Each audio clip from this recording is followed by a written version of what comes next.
It's only been 3 months since the last one, but I'm getting a lot more of you lately, so I figured it was time for another impromptu subscriber spotlight. As always, the subscribers in question need to be primarily English speaking, so I can understand them, have uploaded content within the last year, and have at least one, that's right, one subscriber.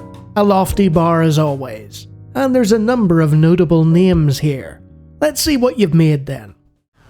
Hello, do you like DOS games? My name is Anatoly and I started DOS Nostalgia in 2009. It grew into a YouTube series of videos, a podcast, and a presence on social media. I use all of these platforms to dive as deep as I can into the world of DOS games. Anatoly Shashkin doesn't really need to be on the spotlight, with 26,000 subscribers on the DOS Nostalgia channel alone, which has been operating since 2008 and is probably the biggest DOS channel on YouTube. So it was a real surprise and pleasure that Anatoly not only subbed to Get Off My Lawn, but continues to actively comment on videos, offering expertise and insight about the games I cover. That's really cool. So if you're not one of the tens of thousands of people following Anatoly already, what are you waiting for?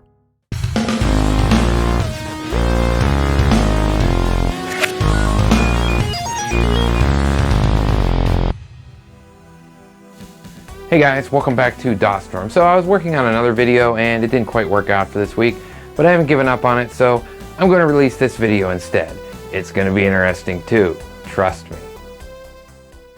A relative newcomer to the scene, but not their first bit of YouTubing, DOSStorm is a rapidly growing DOS channel that reminds me a little of a certain Clint Basinger back in the day. And I told them so. With spotlight videos on all kinds of things DOS gaming and likeable presentation to it all. I predict big things from this little channel. They'll probably pass my subscriber count soon. G'day! After I made my initial video about Bob's Fury, I was encouraged by some people on YouTube, such as Jim Leonard, to make some improvements to it, because they thought it would be possible to get it working on older machines, such as an IBM XT.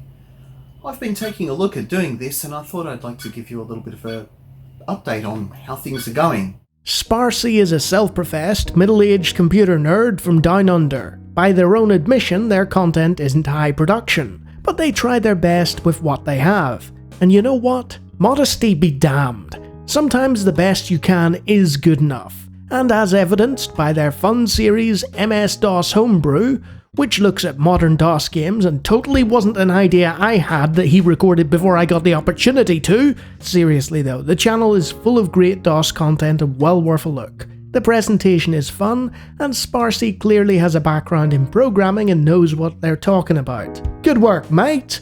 Bonza content! There must be a trigger that alerts him when we come up here, because I didn't shoot or anything. It would be kind of nice if you could, like, sneak up on him, I think, but... maybe that's not the point. Or maybe I was just too close. I don't know. Nick is a streamer and Let's Player who alternates between RPGs and FPS games primarily, and they've been at it for years. Most notably an enormous Wizardry 8 endeavour. I've played Wizardry 8 before, that must have taken a lot of energy. And his latest stream of award-winning indie title The Forgotten City, which started life as a really cool Skyrim mod, and is worth a look. And what better way to do so than watching Nick play it? Alright, so here we are in my parents' attic. It's not the most ideal scenario. We don't have the best light. I don't even have a lapel microphone, but I wanted to get this out. This is a really special audio board to me. This is an RCA BC7A audio board.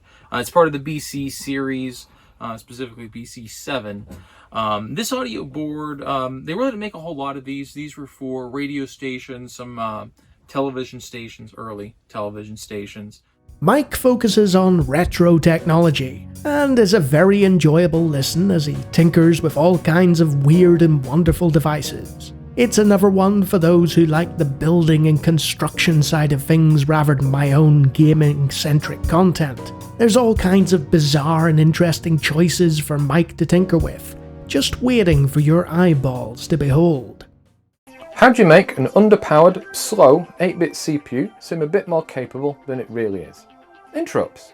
That mechanism where the CPU can be poked at and told to do something completely different, then it can resume whatever it was originally doing as if it had never stopped.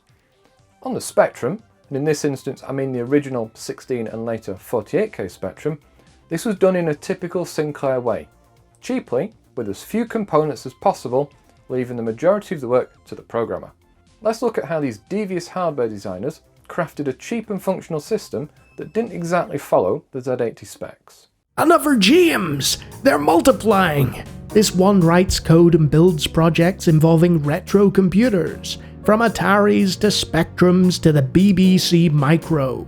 James has a laid-back British parlance, and the writing and reminiscing is strong, which explains why the channel is about to hit 2,000 subscribers. Hey guys, welcome back to Classic Game Sessions. I'm Jeff, and this is an evolution video of Final Fantasy. Please remember to subscribe and hit that like button. Classic Game Sessions is run by Jeff, who showcases the gradual evolution of a game or game series through lengthy gameplay sessions. This is entertaining stuff as it allows you to compare and contrast how the marching progression of time has altered every aspect of the games in question, without having to visit multiple videos or play the games yourself.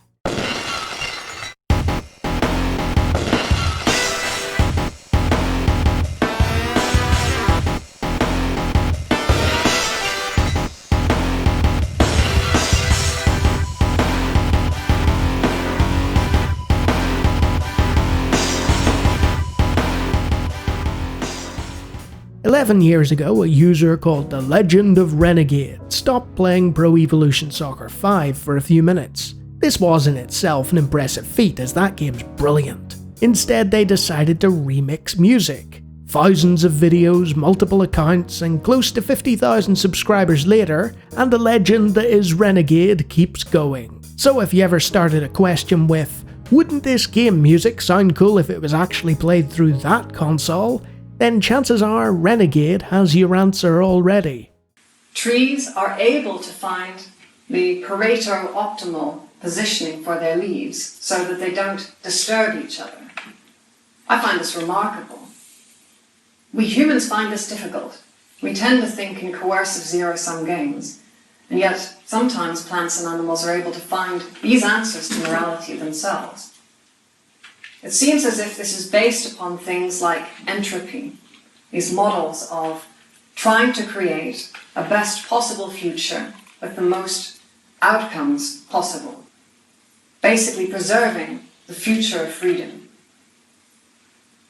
We can harness these mechanisms to create a new form of morality as well. Nell grew up in my neck of the woods, so I'm biased in their favour here. But much like Renegade and DOS Nostalgia, they don't really need me harping on about them or drawing attention their way. But Lonnie, Nell's channel only has 94 subscribers, and as for their Twitter, well, they've only got... Yeah, when it comes to the ethics of technology and academic research into that matter, Nell is one of the foremost voices you should probably be listening to. Machine intelligence and AI gained mainstream recognition decades ago. I remember Deep Blue beating Gary Kasparov live on television. But the implications of the increasing capability of AI to do things in our world, and how that can be improved to our benefit, needs to be addressed, especially from both an ethical standpoint and how AI can perceive ethics. You know, so it doesn't go all Skynet on us. This is all a massive oversimplification of the extensive work that Nell has done. Feel free to look up some TEDx talks or presentations to get a clearer grasp on things, as I found there's a sincere effort made from this particular public speaker to explain those complex concepts in a manner that even the layman can understand. It's pretty daunting these days having doctors and professors muse over my scripted and unscripted rambles, but hey, I must be saying something right if you're paying attention. Quick, Lonnie! Say something intelligent or profound. Hopefully you enjoyed this impromptu showcase. Expect another at some point. Take it away, Nick.